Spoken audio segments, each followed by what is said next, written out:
Oke, pertanyaan selanjutnya, kamu kenapa mau magang di sini? Nah. Masih bingung gak sih jawabnya gimana? Gini. Saya mau cari pengalaman, Bu. Saya mau tahu lebih dalam tentang industri ini, Bu, agar bisa mendapat bekal yang cukup untuk berkarir ke depannya. Saya ikut karena dari kampus wajib, Bu. Kalau enggak, saya nggak dapat nilai. Saya ingin mendapat exposure dunia Masih kuliah, belum ada pengalaman, tapi mau apply magang beda sama jurusan. Nulis surat lamarannya gimana ya? Gini. Ini contoh surat yang dulu aku pernah tulis buat apply magang beda sama jurusan kuliah. Bagian pertama, tulis kalimat pembuka dan perkenalan yang menarik. 2, kamu kasih tahu alasan kenapa mau magang di sana. 3, jabarin kegiatan selama kuliah. Terakhir, bisa tulis kata-kata penutup. Masih sekolah atau kuliah, mau ikutan volunteer, tapi disuruh kirim motivation letter. Gimana cara buatnya ya? Ini contekannya. Ini ada contoh motivation letter yang pernah aku buat. Ada 3 bagian dalam surat ini. Pertama, kamu tulis kata pembuka yang menarik biar memikat perhatian pembaca, dan jangan lupa perkenalan diri. 2, tulis motivasi ikut program dan pengalaman kamu sebelumnya. Lalu diakhiri dengan kata-kata penutup. Hai guys, aku tuh biasa dibayar ya buat sharing kayak gini. Tapi sebagai rasa syukurku atas dukungan kamu semua, 1 September kemarin aku hit 2 juta followers. Belum 1 bulan udah nambah 500.000. Untuk itu aku persembahkan workshop gratis. Kamu bisa latihan wawancara kerja langsung sama aku. Plus nanti akan di-spill tips and trik khusus biar cepet dapat kerja. Yuk daftar ya, nanti ada Kak Junar juga. Sampai ketemu nanti. Kemarin aku spill contekan CV buat SMK. Pada nanya, kalau lulusan SMA mau kerja di pabrik kayak gimana CV-nya? Gini, di bagian pendidikan bisa ditulis kayak gini, kasih keterangan IPA atau IPS, plus tambahin kegiatan kamu pas sekolah. Tapi aku nggak aktif apa-apa. Kamu bisa masukin tugas sekolah jadi kayak gini. Jadi gini contekannya. Kalau buat lamaran kerja, bisa ditulis kayak gini. Template bisa di-download di sini ya. Cara jawab ngeles pas wawancara kerja, kalau kamu dapat pertanyaan susah. Jadi gimana menurut kamu? Nggak tahu, Bu. Mohon maaf, Bu, apa boleh saya meminta waktu untuk memikirkan jawabannya? Menurut saya jawabannya A, tapi harus saya cek lagi. Apa boleh nanti saya kirim penjelasannya secara terpisah? Maaf, apa boleh kita berdiskusi ke hal lain dulu sambil saya menyusun jawaban? Nanti setelahnya kita kembali lagi ke pertanyaan tersebut. 3 rahasia rekrutmen yang HR nggak mau kamu tahu. Yuk, cari tahu. 1. Kalau habis wawancara HR bilang akan ngabarin 1-2 minggu tapi nggak ngasih kabar juga, kemungkinan besar mereka lebih milih kandidat lain. 2. 95% rekruter melakukan background check sebelum terima pegawai. Jadi penting banget kamu punya online presence yang oke biar cepet dipanggil. 3. Kamu akan sangat diperhatikan di 3 bulan pertama kerja di tempat baru. Penting makanya buat punya attitude dan kinerja yang bagus. Gimana caranya? Cek kelas dari Pijar Mahir ini deh. Ada diskon 50% dan kamu juga bisa dapat hadiah menarik. Minimal ikut 3 kelas. Just daftar. Banyak banget yang nanya kayak gini. Kamu suka bingung gak sih gimana caranya biar gak grogi kalau pas wawancara kerja? Coba gini ya, biar gak grogi, kamu memang harus banyak latihan. Kemarin aku nemu website ini nih, bisa bantu kamu latihan wawancara kerja. Kerennya, latihannya dibantu AI atau robot. In this session, I will be in charge of interviewing you. Are you ready? Ih, keren banget! Nah, kamu tinggal siapin jawaban dan latihan jawab pertanyaannya. Di Skillana ini juga kamu bisa coba latihan psikotes dan mereka juga lagi ada giveaway. Mantap ya! Di kuliah belum ada pengalaman, tapi mau ngisi LinkedIn pakai bahasa Inggris. Ditulis apa ya? Gini. Buat headline, kamu bisa tulis jurusan kamu dan bidang pekerjaan yang ingin ditekuni. Contoh, kamu tulis economic major and aspiring financial analyst. Nulis bagian pendidikan juga jangan cuma polos, kamu bisa masukin kegiatan kamu selama kuliah. Buat nulis about me, pertama kamu kasih tahu background kamu, lalu cerita tentang minat dan bidang pekerjaan yang ingin ditekuni. Kamu juga bisa jelasin mata kuliah favorit dan skill yang kamu punya. Tentang kerjaan, banyak yang nanya ke aku, punya followers jutaan, dapat duit berapa dari TikTok? Kalau pas bikin TikTok pakai lampu apa sih kok bisa warna-warni? Kok videonya bisa FYP terus? Kalau bikin TikTok alat-alatnya apa aja ya? Tenang, aku akan spill semua rahasianya barengan TikTok Indonesia dan kampus update di webinar TikTok University Week. Kamu yang ikut juga bisa dibimbing gratis sama tim TikTok Indonesia jadi seorang content creator. Mantep banget kan? Cus buruan ikutan ya! Cara jawab ngeles pas wawancara kerja. Kalau kamu Gak bisa bahasa Inggris. Oke, bisa dijawab dengan bahasa Inggris? Okay, I will try to answer, but I'm sorry if my English is not that good. If I stumble, I will try to answer it in bahasa. Is that okay? Gak tahu jawabannya. Jadi, gimana pendapat kamu? Apa ya? Gak tahu, Bu. Menurut saya jawabannya A, tapi maaf jika deskripsinya belum maksimal. Apa boleh Bapak Ibu saya cek lagi dan mengirimkan nanti penjelasannya secara terpisah? Kamu melamar magang jadi kreatif ya? Coba perkenalkan diri kamu dulu. Baik Bu, nama saya... Tunggu. Coba perkenalannya pakai bahasa Inggris. Nah, kan Jawab apa kalau ditodong kayak gitu? Gini. Hi, I'm Vina, born and raised in Jakarta and currently in my final year in university. I can't wait to get started on my career in this area. Ever since I got into college, I've always had a passion for marketing and creative advertising. That is why I joined several activities in campus and discovered that creating an awesome event was a big driver for me. Now, I'm looking to learn more about these career streams through internship opportunities with your company. Diceritakan kegiatan kamu selama kuliah? Saya nggak aktif apa-apa, Bu. Organisasi? Nggak ada. Kegiatan kampus? Nggak ikut juga. Terus kamu kuliah ngapain aja? Nah, jawab apa ya kalau nggak aktif apa-apa pas kuliah? Coba gini ya, saya pernah menjalani tugas kelompok untuk mata kuliah A, di mana saya melakukan survei dan berhasil untuk mengumpulkan responden melebihi target.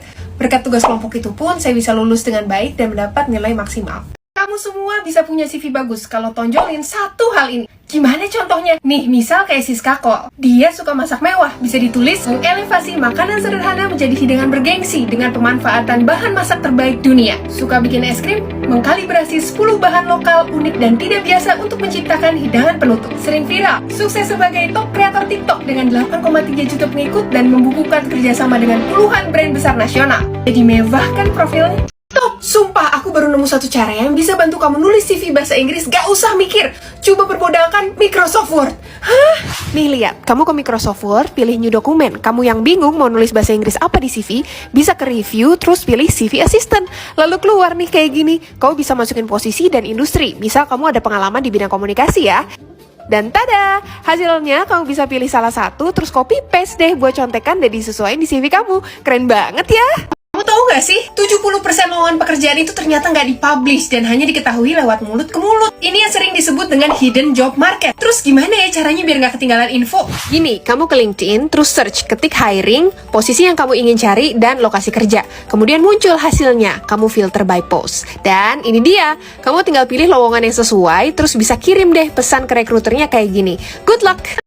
Pengalaman kerja jadi barista mau ditulis di CV. Jangan tulis buat kopi, tapi mengingat lebih dari 30 menu minuman dan membuat hingga 100 pesanan per shift sesuai kustomisasi pelanggan. Kamu nyatat pesanan atau menjadi garda terdepan dalam pencatatan order termasuk penawaran 15 jenis menu makanan dan promosi bulanan. Kamu merangkap jadi kasir, coba tulis bertanggung jawab dalam pengelolaan arus kas operasi harian dengan omset sekian rupiah per hari. Biasanya aku tuh dibayar ya untuk sharing ini, tapi sebagai rasa syukurku atas dukungan kamu semua sampai 2 juta followers, aku persembahkan kelas gratis buat kamu. Aku akan ajarin materi aku khusus spesial buat bantu kamu biar keterima kerja di BUMN, berkolaborasi sama Aku Bisa. Kamu juga bisa dapat saldo 50.000. Gak sabar, yuk ikut, nanti kita ketemu ya. Hai Mira, jangan nangis. Sini aku bantu ya. Kamu lulusan SMK, mau ngelamar jadi operator produksi. Ini beberapa skill penting buat jadi operator produksi. Bisa dicoba tulis di CV jadi kayak gini. Nah, surat lamarannya kamu bisa tulis kayak gini. Kalau masih bingung, kamu bisa download template-nya di link profile aku ya. Ngelamar freelance tapi disuruh bikin CV. Gimana ya cara buatnya? Gini. Lowongan freelance bisa kamu dapetin via LinkedIn atau Kaliber. Setelah dapet dan biar cepat diterima, CV freelance yang dibuat harus spesifik. Misal kamu lamar jadi freelance writer. Nah, kamu bisa masukin beberapa komponen ini di CV. Jadi kayak gini deh contohnya. Semangat ya, semoga membantu. Kamu tahu gak sih gimana cara minta naik gaji? 1. Minta waktu ketemu sama bos. Permisi Pak, Bu, boleh minta waktu untuk bicara? 2. Awali dengan terima kasih. Terima kasih atas kesediaannya bertemu dengan saya hari ini. 3. Tunjukkan pencapaian dan hindari alasan personal. Selama bekerja X tahun, saya selalu mendapat penilaian baik dan mampu berkontribusi pada A, B, dan C. 4. Ajukan kenaikan dalam presentase. Setelah riset, jika Bapak Ibu berkenan, saya mengajukan kenaikan kompensasi X%. Semoga Bapak Ibu berkenan mempertimbangkan. Gak nyangka banget guys, ya Allah. Aku akan punya program talk show sendiri. Hadir buat kamu gratis, berkolaborasi sama Aku Bisa. Aku akan undang sosok inspiratif untuk bahas soal karir dan pengembangan diri. Episode perdana akan ada Bang Eza Hazami. Kita akan ngobrolin karir di BUMN versus digital startup. Jangan sampai ketinggalan ya. Yuk ikutan gratis, daftar di sini. Oke, kamu mau magang jadi marketing. Jurusan kamu apa? Jurusan teknik, Bu. Kok tertarik magang beda jurusan? Nah loh, jawab apa ya kalau ditanya kayak gitu? Gini, 1. Sampein ketertarikan kamu. Iya Bu, walaupun jurusan saya X, tapi saya tertarik untuk bisa mengenal lebih jauh karir sebagai Y. 2. Cerita kegiatan pas kuliah. Selama kuliah saya tergabung dalam kegiatan ABC, di mana saya mendapat pemahaman terkait industri Y secara umum. 3. Jelasin motivasi. Harapannya dengan ikut magang ini, saya bisa mendapat bekal yang cukup terhadap dunia kerja untuk masuk nantinya ke dunia profesional. Vina, aku mau tanya dong. Kenalin, ini Vinu, hobinya nanya Kak Vina. Sertifikat webinar bisa masuk ke CV nggak sih? Aku rekomendasi 2 jenis sertifikat ini yang dimasukin. Yang ada kurikulum jelas pas pelatihannya. Kalau jadi peserta webinar, itu bisa ningkatin skill, tapi nggak harus masuk ke CV. Terus nulisnya gimana? Kamu bisa tulis di bagian pendidikan non-formal kayak gini. Bisa tulis nama pelatihan, tahun, terus lembaga pelatihan, dan penjelasan singkat tentang apa yang dipelajari. Misal kayak aku lagi ikut kelas expert class nih, hasil belajarnya bisa kamu masukin ke CV. Apalagi lagi ada diskon. Mantep banget deh. Yuhu! Kamu lulusan SMA, SMK, D3, S1, mau kerja di BUMN. BUMN lagi buka lowongan besar-besaran untuk berbagai jurusan. Ada Kereta Api Indonesia buka puluhan loker untuk SMA hingga S1 buat kamu usia 18 hingga 30 tahun. Terus ada Pertamina buka loker untuk minimal pendidikan D3. Dan ada Telkom Indonesia untuk kamu lulusan S1, gak cuma buat fresh graduate, yang pengalaman juga bisa daftar. Selengkapnya cek di sini. Kak Vina. Ya Vinu, mau tanya apa? Kalau kirim lamaran via email itu kirim CV sama lamaran aja atau sama dokumen pendukung lain sih? Tergantung lamarannya. Kalau misal hanya diminta CV, ya kamu bisa kirim CV. Surat lamaran boleh, tapi nggak wajib. Yang penting body emailnya jangan kosong. Kalau diminta file urutannya gimana? BTW jilbabnya bagus, Kak. Iya, ini jilbab foilnya dari Gonegani. Aku suka pakai karena emang adem banget. Kalau misalnya diminta file tambahan, kamu bisa attach di satu dokumen, urutannya CV, surat lamaran kerja, ijazah, baru dokumen pendukung lain. Farhan, jangan sedih ya, sini aku bantu. Kamu lulusan komunikasi, seneng dunia broadcasting dan content making. Headline LinkedIn kamu bisa ditulis kayak gini. Kamu bisa fokus apply di posisi-posisi ini. CV kamu bisa di-upgrade jadi kayak gini. Buat nambah pengalaman, coba cari loker intern atau freelance dulu. Kamu ke LinkedIn, search kayak gini. Ini ada beberapa posisi yang lagi open. Dan kirim pesan ke rekruternya kayak gini. Yuk semangat menebar kebaikan. Kamu tahu nggak sih kalau rapat lewat Zoom itu bisa bikin kita capek berkali-kali lipat dibanding ketemu fisik?